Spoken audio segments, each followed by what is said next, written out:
Boa noite a todos. Estamos aqui nessa noite todos reunidos para celebrar a obra de José Saramago, para celebrar a vida de Saramago. Eu acho que a obra de José Saramago é a melhor casa que a nossa língua podia ter. E ler Saramago é como se a gente voltasse para casa, voltasse, abraçasse o pai e a mãe. Eu vou ler um trecho de Levantado do Chão, que é a história da família Maltempo, no Alentejo, num Portugal rural, a luta de um povo face às forças opressivas dos latifundiários e da igreja. E nesse ponto, não posso esquecer também da vida de José Saramago, e que inicia a sua autobiografia, que pode ser encontrada no site da Fundação José Saramago, e que ele inicia dizendo assim: nasci numa família de camponeses, sem terra. Vamos lá. O que mais há na terra é paisagem. Por muito do que resta lhe falte, a paisagem sempre sobrou, abundância que só por milagre infatigável se explica, porquanto a paisagem é, sem dúvida, anterior ao homem. E apesar disso, de tanto existir, não se acabou ainda. Será porque constantemente muda. Tem épocas no ano em que o chão é verde, outras amarelo, e depois castanho ou negro, e também vermelho. Em lugares que é cor de barro ou sangue sangrado. Mas isso depende do que no chão se plantou ou cultiva, ou ainda não, ou não já, ou do que por simples natureza nasceu, sem mão de gente, e só vem a morrer porque chegou o seu último fim.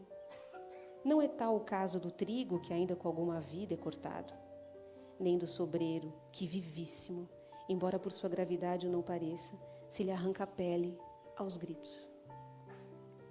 Não faltam cores a esta paisagem, porém, nem só de cores. Há dias tão duros como o frio deles, outros em que não se sabe de ar para tanto calor. O mundo nunca está contente, se o estará alguma vez, tão certa tem a morte. E não faltam ao mundo cheiros, nem sequer a esta terra, parte que dele é e servida de paisagem. Se no mato morreu o animal de pouco, certo que cheirará o podre do que morto está. Quando calha estar vivo, estar quieto o vento, ninguém dá por nada, mesmo passando perto. Depois os ossos ficam limpos, tanto lhes faz, de chuva lavados, de sol cozidos. E se era pequeno o bicho, nem a tal chega porque vieram os vermes e os insetos coveiros o enterraram. É uma terra ainda assim grande, se formos comparar. Primeiro em corcovas, alguma água de ribeira, que a do céu tanto lhe dá para faltar como para sobejar. E para baixo desmaia-se em terra fita, lisa como a palma de qualquer mão, ainda que muitas destas, por falta de vida, por fado de vida, tendam com o tempo a fechar-se, feitas ao cabo da enxada e da foice o gadanha. A terra. Também como palma de mão coberta de linhas e caminhos, suas estradas reais, mais tarde nacionais, se não só da senhora Câmara. E 3 manifestas são elas aqui porque 3 é número poético, mágico e de igreja. E todo o mais deste destino está explicado nas linhas de ir e voltar.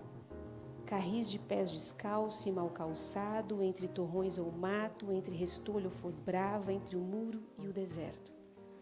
Tanta paisagem. Um homem pode andar por calma a vida toda e nunca se achar, se nasceu perdido. E tanto lhe fará morrer, chegada a hora.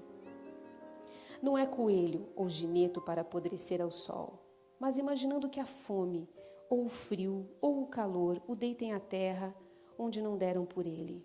Ou uma doença, daquelas que não dão sequer o tempo de pensar nisso, menos ainda de chamar alguém, mesmo tarde, o hão de achar. De guerra e outras pestes se morreu muito neste e mais lugares da paisagem. E, no entanto, quanto por aqui se vai, vendo são vivos. Há quem defenda que só por mistério insondável, mas as razões verdadeiras são as deste chão, deste latifúndio que por corcova de cima e pleno de baixo se alonga, aonde os olhos chegam. E se deste não é, doutro há de ser, que a diferença só a ambos importa, pacificado o teu e o meu. Tudo em tempo devido e conveniente se registrou na matriz, confrontações a norte a sul, a nascente a poente, como se tal houvesse sido decidido desde o princípio do mundo, quando tudo era paisagem, com alguns bichos grandes e poucos homens de longe em longe, todos assustados. Por esse tempo e depois, se resolveu que o futuro haveria de ser, porque vias retorcidas da mão, este presente agora de terra talhada entre donos do cutelo e consoante o tamanho, ferro ou gume do cutelo. Por exemplo, senhor rei ou duque depois real senhor, bispo ou mestre da ordem, filho direito ou de saborosa bastardia, ou fruto de concubinato, nódoa assim lavada e honrada, compadre por filha manceba, e também o outro condestável, meio remo por contado, e algumas vezes amigos meus, esta é a minha terra, tomai-a, povoai-a para meu serviço e vosso prol, guardada de infiéis e outras inconformações. Livro de santíssimas horas magníficas e de sacratíssimas contas trazidas ao passo e ao mosteiro, rezadas nos térreos palácios, ou torres de segurança, cada moeda um Padre Nosso, as 10 Ave Maria, chegando a 100 Salve Rainha, Maria é Rei. Profundas arcas, tulhas abissais, celeiros como naus da Índia, donas e tonéis, arcas, Senhora minha, tudo isto medido em côvados, varas e alqueires, em almudes, moios e canadas. Cada terra tem seu uso. Correram assim os rios, 4 estações pontuais por ano, que essas estão certas, mesmo variando. A grande paciência do tempo e outra não menor do dinheiro, que tirante o homem é a mais constante de todas as medidas, mesmo com as estações variando. De cada vez sabemos foi o homem comprado e vendido. Cada século teve o seu dinheiro, cada reino o seu homem para comprar e vender. Por morabitinos, marcos de ouro e prata, reais, dobras, cruzados, réis e dobrões e florins de fora. Volátil mental vário, aéreo como espírito da flor, ou espírito do vinho. O dinheiro sobe, só para subir tem asas, não para descer. O lugar do dinheiro é um céu, um alto lugar onde os santos mudam de nome quando vem a ter de ser, mas o latifúndio não. Madre de tetas grossas para grandes e ávidas bocas, matriz, terra dividida do maior para o grande, ou mais de gosto ajuntada do grande para o maior? Por compra, dizemos ou aliança, ou de roubo esperto, ou crime extreme, herança dos avós e meu bom pai em glória estejam. Levou séculos para chegar a isto. Quem duvirá de que assim vai ficar até a consumação dos séculos? E esta outra gente quem é, solta e miúda, que veio com a terra, embora não registrada na Escritura, almas mortas ou ainda vivas? A sabedoria de Deus, amados filhos, é infinita. Aí está a terra, e quem há de trabalhar, crescei e multiplicai-vos. Crescei e multiplicai-me, diz o latifúndio. Mas tudo isto pode ser contado de outra maneira. A gente sai do Alentejo e vai para o Memorial do Convento. Início do século XVIII, reinado de Dom João V, durante uma procissão de penitência. Lisboa cheira mal, cheira podridão. O incenso dá um sentido à fetidez, o mal é dos corpos, que a alma essa é perfumada. Nas janelas só há mulheres, é esse o costume. Os penitentes vão de grilhões, enrolados às pernas, ou suportam sobre os ombros grossas barras de ferro, passando por cima delas os braços, como crucificados. Ou desferem para as costas chicotadas com as disciplinas, feitas de cordões, em cujas pontas estão presas bolas de cera dura, armadas de cacos de vidro, e estes que assim se flagelam é que são o melhor da festa, porque exibem verdadeiro sangue que lhes corre da lambeira, e clamam estrepitosamente, tanto pelos motivos que a dor lhes dá, como de óbvio prazer, que não compreenderíamos se não soubéssemos que alguns têm os seus amores à janela, e vão na procissão menos por causa da salvação da alma do que por passados ou prometidos gustos do corpo. Presas no alto gorro ou na própria disciplina, levam fitinhas de cores, cada um a sua.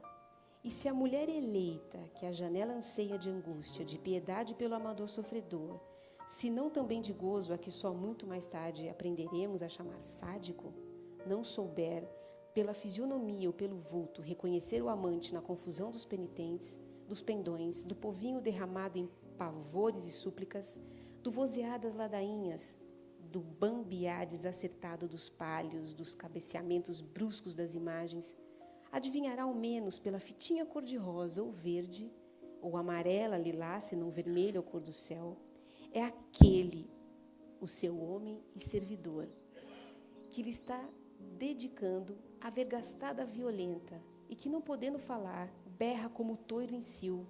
Mas se as mais mulheres da rua e a ela própria pareceu que faltou vigor ao braço do penitente, ou que a vergastada foi em jeito de não abrir lanho na pele e rasgões que cá de cima se vejam, então levanta-se do coro feminil grande assuada e possessas, frenéticas, as mulheres reclamam força no braço, querem ouvir o estralejar dos rabos do chicote. Que o sangue corra como correu o do divino Salvador, enquanto latejam por baixo das redondas saias e apertam e abrem as coxas segundo o ritmo da excitação e do seu adiantamento. Está o penitente diante da janela da amada, embaixo na rua, e ela olha o dominante. Talvez acompanhada de mãe ou prima, ou aia, ou tolerante avó, ou tia azedíssima, mas toda sabendo muito bem o que se passa, por experiência fresca ou recordação remota, que Deus não tem nada a ver com isto. É tudo coisa de fornicação. E provavelmente o espasmo de cima veio em tempo de responder ao espasmo de baixo. O homem de joelhos no chão, desferindo golpes furiosos, já frenéticos, enquanto geme de dor, a mulher arregalando os olhos para o macho derrubado, abrindo a boca para lhe beber o sangue e o resto. Parou a procissão o tempo bastante para se concluir o ato.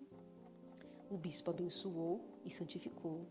A mulher sente aquele delicioso relaxamento dos membros, o homem passou adiante, vai pensando aliviadamente que daqui para frente não precisará vesgastar-se com tanta força, outros o façam para gáudio d'outras.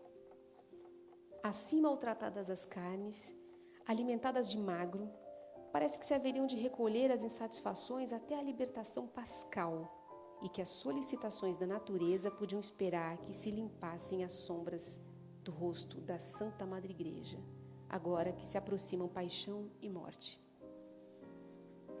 Mas talvez que a riqueza fosfórica do peixe atisse o sangue, talvez que o costume de deixar que as mulheres corram às igrejas sozinhas na quaresma, contra o uso do resto do ano, que é tê-las em casa presas, salvo se são populares com porta para a rua ou nesta vivendo, tão presas aquelas que se dizem saírem, se são de nobre extração, para ir à igreja somente e apenas 3 vezes na vida, a ser batizada, a ser casada, a ser sepultada. Para o resto, lá está a capela da casa, talvez que o dito costume mostre, afinal, quanto é insuportável a quaresma, que todo o tempo quaresmal é tempo de morte antecipada. Aviso que devemos aproveitar e então, cuidando os homens, ou fingindo cuidar, que as mulheres não fazem mais que as devoções a que disseram ir. É a mulher livre, uma vez no ano, e se não vai sozinha por não consentir a decência pública, quem a acompanha leva iguais desejos e igual necessidade de satisfazê-los. Por isso a mulher, entre 2 igrejas, foi encontrar-se com um homem, qual seja, e a criada que aguarda troca uma cumplicidade por outra, e ambas, quando se reencontram diante do próximo altar, sabem que a quaresma não existe e o mundo está felizmente louco desde que nasceu. Pelas ruas de Lisboa, cheias de mulheres que vestem por igual, com seus biocos, a saia de cima pela cabeça, uma nesga apenas a abrir para o sinal de olhos ou de beiços, código geral aprendido na clandestinidade dos sentimentos e das volúpias proibidas. Por estas ruas, com uma igreja a cada esquina, um convento por quarteirão, corre um vento de primavera que dá volta à cabeça. E não correndo o vento, fazem os suspiros às vezes dele, os que desabafam nos confessionários ou em lugares escusos, propícios a outras confissões, a da carne adúltera, oscilando na beirada do prazer e do inferno, ambos gostosos nestes dias de mortificação, de altares despidos, de lutos rituais, de pecado onipresente.